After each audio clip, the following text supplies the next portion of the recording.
كدولة عبيدي وفاطمية كان دا مزرعة لمصر ولا مغربي عربي يأخذ مغربي إسلامي يكمين سلطانيا كالعزيز بالله ناوبو لعنة إخوائي لبه قد غيت راوحي كده تبي دعيش عمرية ونابي بكري حتى مردار بو 20 دانە ساڵ منعی تەراویحی کرد ئیمامەکانی ئیعدامە کرد لەسەری يعني کەسێک بەهاتایە تەراویحی بگردایە بەو تۆمەتە ئیعدامیە کرد لە خاجیە ئەی کوشت دوا ئەو کوڕەکەی هاو الحاكم بأمر الله الفاطمي العبيدي ئەمیش لعنەتی ئەڵڵای لێبێ لە باوکی خراپتر بوو سەرەتای 10 ساڵی یەکەمی هەر زۆر تون بوو لەسەری هەر کەسێ ئەنجامی بدایە یەکسەر لە گەردنیە تاوەکو لە 399 ڕەجای کوڕی ئەبی حوسەین ئەگرێ کە یەکێکە لەوانەی سەڵاتی تەراویحی کردووەی کوژێ ئەیکوژێ بە تۆمەتی ئەوەی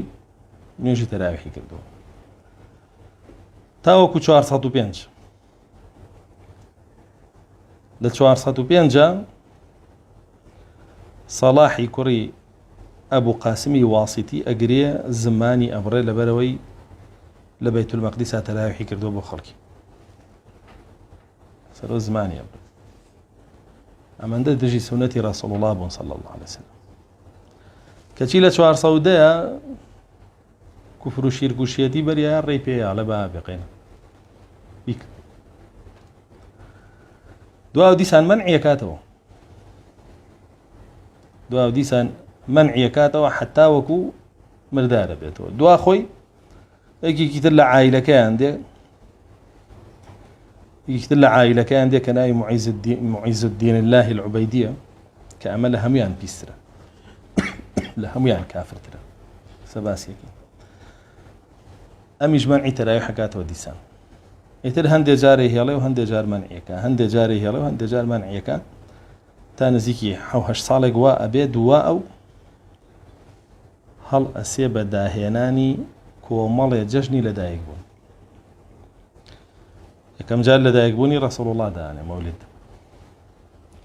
دوای لەدایکبوونی فاتیمە دانێ دوای حەسەن دانێ دوای حوسەین دانێ دواتر هینەوەکانی حەسەن و حوسەین دانێ نزیکی 12 دانە بەس مەولید دانێ هەموو ساڵێ بێ یادی بکرێتەوە دەستکاری ساڵی ژەکە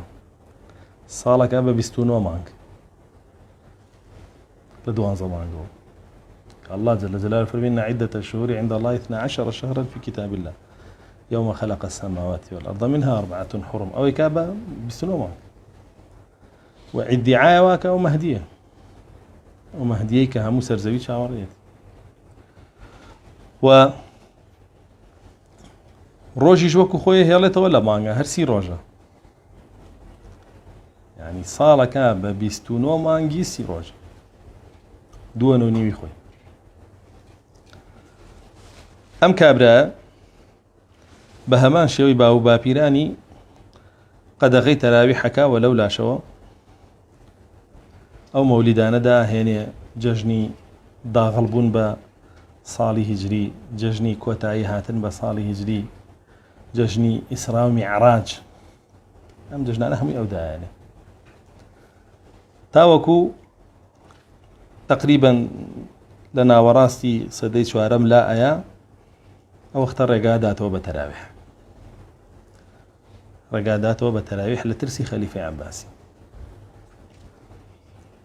چونکە پێشووتریش باوە گەورەیان کە سەعیدی کوڕی مەیمونی قەداحی ناوە ئەو لە مەغریبی عەرەبی ئەمیرێکی با بڵێن عەباسیە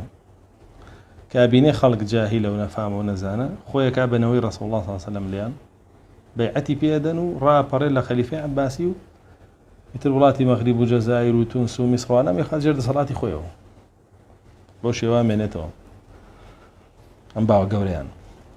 ئیتر ئەم معیز الدین الله العبەیدیە لعنەتی ئەڵڵای لێبێ ئەم مەولودە داهێنێ بۆ شێوە لە وڵاتی خۆیان ئەیکا لەو مەنتیقانە لە میسڕ و لەوانە وردە و داگوازرێتەوە بۆ شام داگوازرێتەوە بۆ شام بۆ فلسطين ولبنان وسوريا وأردن وأمانة هذه تناو عراقي شو يكم شو العراق يتناويها وليرة يتأربيل كي يكم كس أبي أي كاو لقرني شنايكا لقرني حوتما يكم كس كايكا أبو سعيدي كوكبرينا خوي مابزام كوبريا بس لك كتاب عربية كان أبو شو نسرا أي تردوا أبلا بيته بهم عراقا كواتس الزاني من كيبو تراويحي قد غاقر وكيبو لبرانبريشا أم مولودي دا هناك أمر خلق كريتي بدين لخلق أم مولودا دا هناني كابرايكي كافري دج بديني ملحدة كجهلي هو زكاني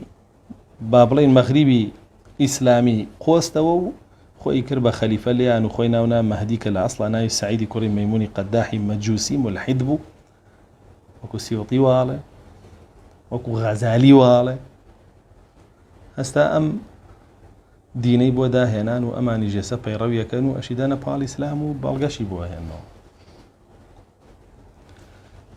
أم بابتا صحابة نيكردو كخير القرون تابعين كردوا تابعين كردوا شواري ما مكد كردوا يكم كس كي كردويتي دجمناني دين كردو يعني طبعا أبو شامي مقدسي شافعي قاضي أبو شامي مقدسي شافعي كتابك هي لو كتابها زور بوردي باسي دروزبوني أم دولتي فاطمي هناك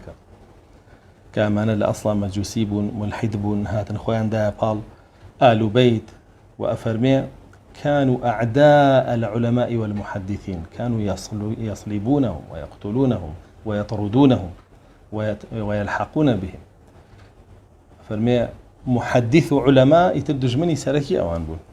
بوشنك خلق أقادارك أنه لقم رأي ولا شرك ولا خرافات ولا كفر فرمي أن كشتنا أن قلتن لخاجي أنا ودري أنا لغلات كسبوين أبو قصبك على و باشا نفرمي خوينا ونا خليفة مهدي وتي من مهدي منتظر مخلقي كي زور هالخلطة بيان و باس كردني كفر وزنديقي عندي سان أبو يعلى لكتابي معتمدة زور بوردي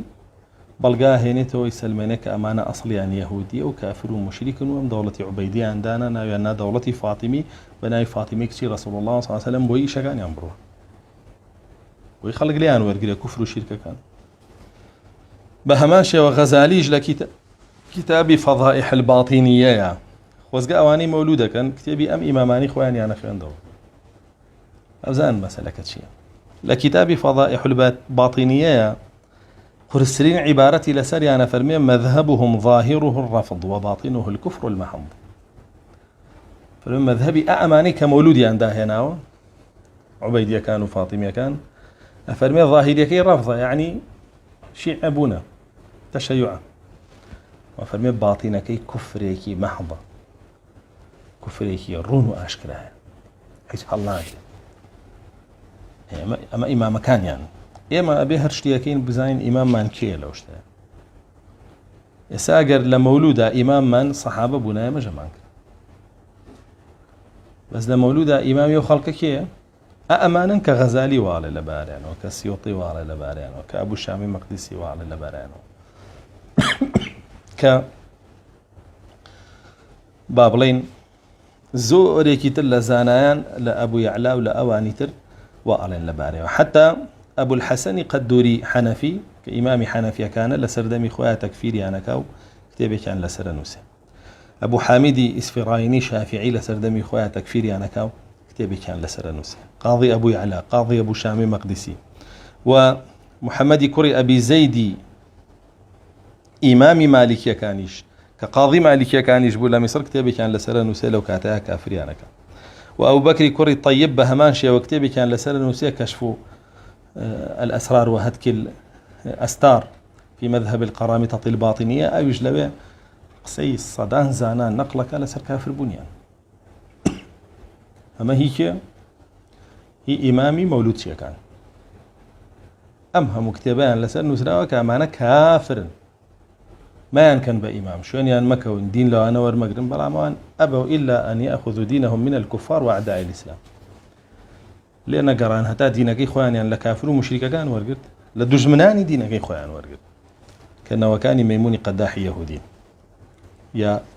ميموني قداحي بابلين مجوسي بالذات معز الدين عبيدي أو حاكمي كمولودي داهنا بتايبت أو بزاني الأخلاقي شون بوا وشون إنسان يقبوا طبعا وەکو هاتووە موالاتی زۆری یەهود و نەساڕای کردووە مەس هەمووی سیوطی لە باسیەکان لە تاریخ الخولەفا زۆر خۆشەویستی یەهود و نەسارا بووە و زۆر ڕقی لە مسلمانان بووە یەهود و نەسارا کاتە وەزیرە مسلمانەکان دوورە خاتەوە و ئەفەرمێ كان ذا سريرة سيئة خبيثة شهوانية الله باشەڵی زۆر پیس بوو زۆر شەهوانی بوو باشەڵی زۆر پیس بوو زۆر شەهوانی بوو وفرمي اختفى مدة عن الناس وزعم أنه رفع إلى الله مدتي خوي ون كله خالق وتي من برت موت ولا الله فرمي بثت جواسيس في الناس جاسوسي بلاو كردو بناو خلقه يراقبونهم ويراقبون أفعالهم مراقبان بكن ثم يأتونه بالخبر دو أي خبري خلق عن بوينا دو أي خلق كي بانقر أي أمشوا الله بيوتم توات كردو لو كاتا آوات كردو لو كاتا فلان هاتو بود أفرمي فخدع العامة وظنوا أنه يأتيه الخبر من السماء عوامي خلقي الخلطان ترى أنا جواء نزاني والله ما خبري أسماني بويا ترى ليه للاي خلقي نفهم وجيلو أنا بوبا مهدي وبوبا همشتي باشا نفرمي حتى يكل شاعر كان كابن هاني أندلسين وبو شعري بسرى أود لبردم خوي بشعر كان رازيبو أيوت ما شئت لا ما شاءت القدر فاحكم فأنت الحكيم المقتدر لروايات كتير فرمو فاحكم فأنت الواحد القهار أوي توب تبي هذا وروي أنا جوي قدر بيوي أوي الله تقديري كده ورونا قال قدر بدستوي أوي تو تبي هذا وروي شاعرك شعري بس أنا ودواي بيود نجوي الله واحد قهار يبي تو خو واحد قهاري حكم إخواته يعني دعاء إخواتي أكرد كم جاري دعاء ويكر خليفة أكرد دعاء دعاء ويكر أهل بيته دعاء دعاء ويكر برس كراته أبو أسمان وخبري أسماني بويا سيتر قشتاوي كتاي دعاء إخواتي بك دعاء خويك لك ركان يبيد بملك كخوينا وانا مهدي أما لباوكي بيستربي وكو قاضي أبو شامق سيد لسرقا وباس يكاب ومان أفرمي لباوكي بيستربو لباوكي خراب تربو و سيوطيش باسي خبثي أوكا وغزاليش باسي خبثي أوكا بيان باسي أنا كان أفرمي يكيق زاناياني أهل السنة جماعتي قرد أبو شامي مقدسي أفرمي كناوي أبو بكر محمدي كوري سهل رمليبو فرمي كقرتي بيستي دامالي لبريد جاعتي كد تكفيري كردبو بيستي دامالي وبيستكي كايتي كردو هالي واسي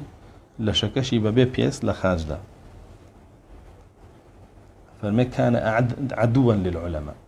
دشمني سركي زانان بو لهر شوية زاناكي بقرتها بيبوتا أود كفرة أود بدعة أود دروزنية يسي دام عليك أكا سير اللي ولا بوين بكريم مولود شياني يساش بيسي ما دام على المخ زبوين ناكري أما إمام مكان يعني بوش يوبون بحسابي خوان ديني أنصر خستوه حتى أبو ذري هروي إيجارته فرمي دار قطني باسي أو أبو الحسن يكرت أي فرمو هنا لسر تختيق لسر برزاي بديار خلقوا بزيندوي بهوش خوي دس يعني كربا داماليني بيستي لقردني وبر أخواره ولا كدانا مالي أو آياتي خياندو كان في الكتاب مسطورا، كان ذلك في الكتاب مسطورا، أو آياتي خياندو جاء فرمي دار قطنية قرياك باسي بديات شاي خومو عندك. أما پەپوولەکانی ئاشتین کە لەم ڕۆیە خۆیان بە میان ڕەو پیشانێن و خۆیان بە نەرمونیان پیشانێنەوە سەیتان لێ نەهێشتی زۆر لەوە خراپتریان کردو. دەوڵەتی بەنی تۆمەرت زۆر لە عوبەیدیەکان پیستر بوو کە دەوڵەتی ئەشاعیرەکان بوو خۆیان ناو دەولەت الموحیدین. ئیبن تۆمەرت زۆر لەوان خراپتریان کردو. و بڕۆن مێژوو بخوێنەوە ئەیبینن بە درێژایی مێژوو تیرۆرست و زندیق هەبوو بێ ئەوانە بوون. بەڵامەوەیە ئەمڕۆ خەڵک ناخوێنێتەوە بێ ئاگایە لەو بابەتانە. یەکێک لە مؤەریخەکانی میسر کە ناوی حەسەنی شەذوبیە مؤەریخی خۆیانە خۆی باسی ئەم حەقەتانەکە و باسی ئەوەژەکە کە مەولود ئەوان دایانهێناوە و ئەو با بڵێن شتە پیسانە بوون. سیوطی لە تاریخ الخولەفا ئەڵێ وەزیرێکی نەسرانی هێنا کردی بە دەسەڕاستی خۆی ناوی عیسای کوڕی مقەوقەس بوو مستەوتەس بوو شتێکی وا بوو و فەرمی وەزیرێکیشی هێنا یەهودی دیسان کردی بە دەستە چەپی ناوی میشا بوو. وەزیرێکی هێنا کردی بە دەسەڕاستی مەسیحی ناوی عیسا بوو وەزیرێکیش هێنا ناوی میشا بوو. میشار موسایە ئەوان پێڵێن موشێ و میشای پێڵێن. فەرمێ لە سەردەمی ئەو دوو وەزیرەیە کە وەزیری ئەم کوڕەی معیزالدین بوون ئەڵێ یەهود و نەسارا عیزەتیان گەشتە ئەو پەڕی. ئیتر ئەگەر ئەڵێ بەس وای لێ هادی تر موسڵمان جزیە نەیا بە یەهود و نەسارا ئیگنا کامل دەسەڵاتی یەهود و نەسارا بوو. یەهودیەک و موسڵمانێکتیان بگیرە ئیلا یەهودیەکای بردەوە، نەسرانیەک و موسڵمانێکتیان بگیریە ئیلا نەسرانیەکای بردەوە. لە هەموو قەزیە و کێشە و مەشاکیلەکانە هەر ئەو سەرەخرا تاوەکو دەوڵەتەکەیان لەسەر دەستی سەلاحەدین ئەیوبیا کۆتایی پێدا.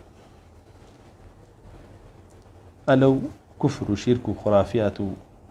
بەدڕەوشتیان بەردەوام بن. بەڵام بەداخەوە سەلاحەدین ئەیوبی شکێت چاوپۆشی لە هەندێک لەو عادات و ئەتوارانە ئەکا کە لەو کاتەیە هەبوو و ڕێشی پێدا بگوازرێتەوە بۆ باقی وڵاتی موسڵمانان. ئەمە فاتیمیەکان بوون کە بۆ شێوە ساڵ نوێژی تەراویحیان قەدەغە کرد و هاتن ئەم مەولودەیان داهێنا. ئێستا تۆ بێ چی بکەی بە بەڵگە بۆ دروستی مەولود؟ تەراویحەکەی ئیمامی عومەر، سنەتی کافر و مشریکی عوبەیدی بکەی بە سنەتی خولەفای ڕاشدینی مەهدیین بەیەکی بەراوردکە. ئەمەنە کافر و خەبیث و پیسبی ومە تاریخە ئەمە کتێبەکانی خۆیانە کاکە. با بڕۆن فەضائحی باطینیەی غەزالی بخوێنەوە، با بڕۆن تاریخ الخولەفای سیوطی بخوێنەوە. من بەس سەرچاوەکانی خۆیان نەموت حەزەکەم بزانن نەچوون بەلای سەرچاوای ئەهلی سونە و جەماعە. ناڵێم ئیبن کەثیر واڵێ، ناڵێم ئیبن تەیمیە واڵێ، ناڵێم ذەهەبی واڵێ، ئەمە بە زەوانەی خۆیان قەناعەتیان پێیەتی. با بڕۆن بیخوێنەوە کاک. بۆ ئەم گومڕاییەشیان کە ئەمڕۆ خەڵکیان پێ گومڕا کردو لە ناو خەڵکیان ڕەواجیان پێداوە. تەبعاً خەڵک حەزی لە شتی خۆشە، حەزی لە قەرەباڵغیە، ئەو تەبیعی بێ بەلاتانەوە. قەت پێ ناخۆش نەبێ کە بەتاڵ خەڵکێکی زۆر لە چواردەوریەتی بە درێژایی مێژوو وابووە. ئەکثەرهم لا یعقلون لا یؤمنون ئەکثەرهم کافرون ئەکثەرهم مشركون. هەمووی لە قورئانە هاتووە. هەر وابووە ما آمن معه إلا قليل من عبادي الشكور. ئەمە هەر وابووە کەمینە باشەکە بوون. طبعا ئەگەر زۆرینە باشەکە بوونایە هەڵبەت پێویستی بەناردنیەوە هەموو پێغەمبەرە و داوەزانیەوە ئەو کتێبە ناکەن. ئیتر زۆرینە بۆ زۆرینە ئەمایەوە. بەڵام چونکە کەمینە بووە بەردەوام پێویستی بە تەئییدی وحی هەبووە لە ئەسمان و دامەزێت بۆیان ئەوە مەسئلەکەیە.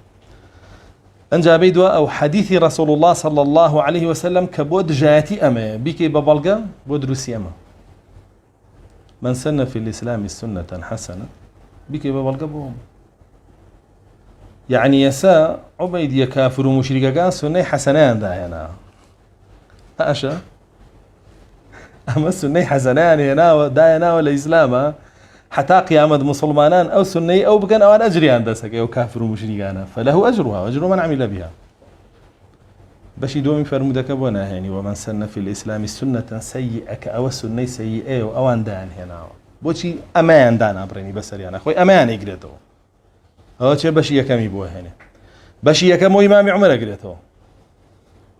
باشا بشي دومي عبيدية كان أقريتو هي فرمودك وبشينا هنا كام السنة كي سيئة عبيدية كافر ومشرك ويهودي ومجوسي ونصرانية مذهب كان دان هنا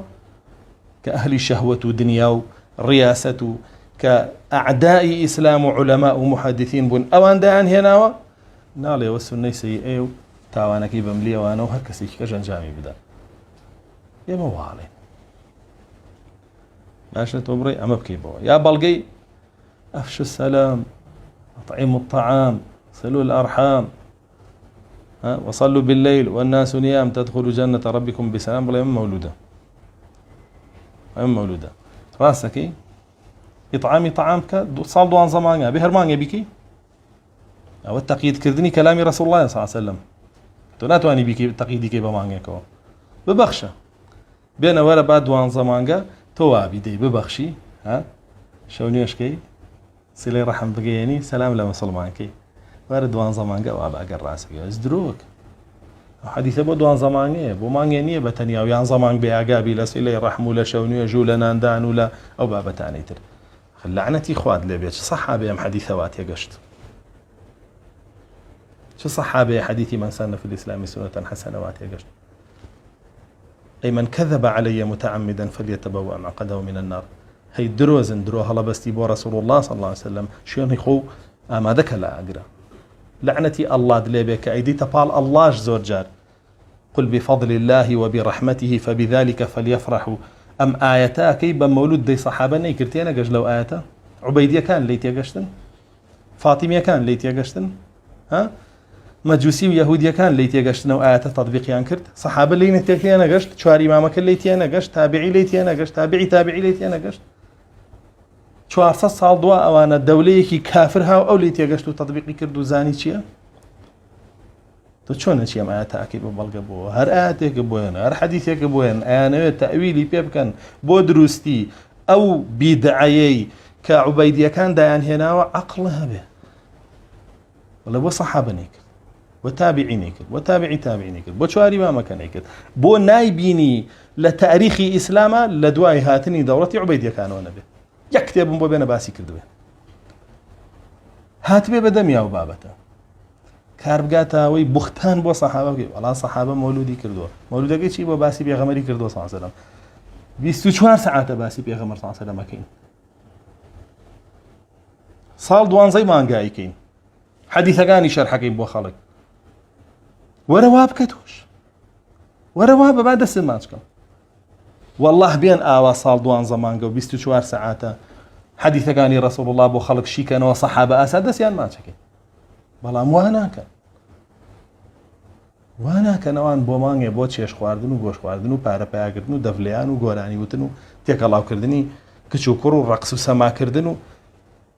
تۆش بێ بڵێ تۆ بۆ نییەوە حرامکەی بە چه عەقڵی حرامەکەی ئێمە ئەسڵەن شت بە عەقڵ حرام ناکەین و حەڵاڵیکەین وەکو تۆ کافر و مشریک نین بعقلي خومان حرام وحلال ديالي كين ما بدقيقين القرآن وبحديثيكين باش عقلي اما حلال تو بعقل حرام وحلال الله ما ويش يمنيه يا مالين حرام وحلال الله جل جلاله ديالي كردوا اما بدعي رسول الله صلى الله عليه وسلم فرميدي فهو رد هركس يشتي بيني فرماني الله ورسول الله لسرنا به فهو الرد رد ادريته بنات شاواني على رجي قيامته الضلاله وفي النار باشا ما بودق انا حرامك بعقلي خومان نيك وكنتو مشرك تو بعقلي خو بيري ليك تو من بم عقله حلال يكم اي تو بس عقلي حرامك يا مالين كاك يا ما حقي عقل مانيه يا ما دق مانيه يا ما شرع مانيه دين مان كامله او رجي كآياتي اليوم اكملت لكم دينكم دا بنظيم دين كامل بو يا ما ناتشين بلين والله نقصان باب عقلي خومان بريكينو دي باشا بعقل ريبان هرشتي باش بو بكري بزانين چی و چی لخلق ناکرێ بەدین چیش ناکرێ بەدین لە خەڵک ئەگەر بەو عەقڵە ڕێبەی چی باشە با بکرێ ئەسڵەن زۆر حرام حەڵاڵەکەی بۆ نمونە کابراەکمان هەیە دەمانشەیەکی پێ وەڵای حەزەکەم ئەم شەوەیەکە بکوشم عەقڵەن تۆ بڵێ وەڵا بە ئەمە سەرخۆشی گەم لێرە بە سەرخۆشی بخەوێ باشترە لەوەی خەڵک نەکوژێ مەشروب حەڵالکەم بۆی یا دەمانچەکەی لێ سەر مقەدەغەیەکەم خۆی ئەوە شەرعیەکەیە نەگەوەی کە عەقڵی تۆ بباشی داانێ ئەگەر دین بڕیار بێ بگەڕێتەوە بۆ عەقڵ حەڵاڵ و حەرام دیاری بکە ئەی پێغەمبەران بۆ نێررانەوەی کتێبەکان بۆ دابەزێنرانەوە ئەی سەحابە بۆ خۆی دابەکوشت و ئەمانە هەمووی بۆ کرا یعنی بەڕاستی پەکخستنی هەموو دین بەوەیە کە تۆ بڵێ وەڵا من بە عەقڵ حەرام و حەڵاڵەکەم تۆ بەچ عەقڵی حەرام و حەڵاڵەکەی چیش بەچ عەقڵ من بە دەقیکەم ئەو دەقانەش کە سەحابە چۆن لێی تێگەشت و ئاوا لێی تێگەم تابعی چۆن لێی تێگەشت و ئاوا لێی تێگەم وای بەڕاستی ئەو ئەیان بینی دەقە بە دەقە سەعات بە سەعات فڵتە فڵتە هێن و دایانەوەی خەن ناو دینەوە تۆ بۆ واکەی منی ژەواکەم یعنی وەرە سێر کاڵێ تۆ افتتاحی مزگەوتەکەی بە بیدعی نازانی کوا کردومانە کەوتێت یەسەن وتمانەوە شەرعیە ها تۆ یادی محەممەدی کوڕی عەبدولوەهاب منیش لەگەڵ یانی منیش بە بیدعی ئەزانم وەش بە بیدعی ئەزانم کەوتی باش ئەزانم تۆ ئاهەنگگێڕانی حیفزی قورئانەوە حیزبیەکان کە مەولودەکە لەگەڵ تۆکەن دایانهێناوە من هەر بە شەرعی نازانم ئیعلانی کەم و ڕیایی بڵێم وەڵا ئەوەم کردووە ئەوم لەبەر کرد تۆ مسابقەی قورئان هەر بە شەرعی نازانم ئیتر تۆی چیتە یا دەوڵەتی ئال سعودەی کام نەقم چێ بەسەریەوە منیش بە بیدعی ئازانم وەی تۆش بە بیدعی ئازانم هیچی بە دروست نازانم بەڵام بیدعەکەی تۆ زۆر قێزەوەتر و پیسرە چونکە تۆ لە دوژمنی دینەکەتە وەرگرتەوە لە خەڵکە کردووە بە دین باشە بۆیە ئەم بابەتە نابێت تەساهولیتیا بکرێ هەندێک ئەحمەق و نەفام ئەوەنە ڕۆمانسین یعنی هاتوون وەڵا ئەخی لا دروست مەکەن و یەکگرتنی موسڵمانان و چی یەکگرتنی موسڵمانانی چی یەکگرتن لەگەڵ عوبەیدیەکان وازهێنان لە تێگەشتنی سەحابە بۆ دەقەکان بڕۆین بۆ تێگەشتنی عوبەیدیەکان و فاتمیەکان ڕۆمانسی بڕۆر پیرۆزی خۆ بێ حوبێنیان لەگەڵ کە تا چیتە جەهەنەم لەگەڵ یانە ئێمە نامانەوێ ئەوە یەک ناگرین لەگەڵەوانە بە هیچ شێوەیە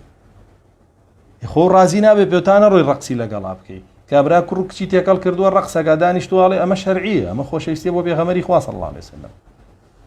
ئیمامی عومەر لە وەرزی حەجە چوو بۆ حەج فەرمانی کردبوو بۆ کەسی سەرپەرشتی ئاوی حەجەکە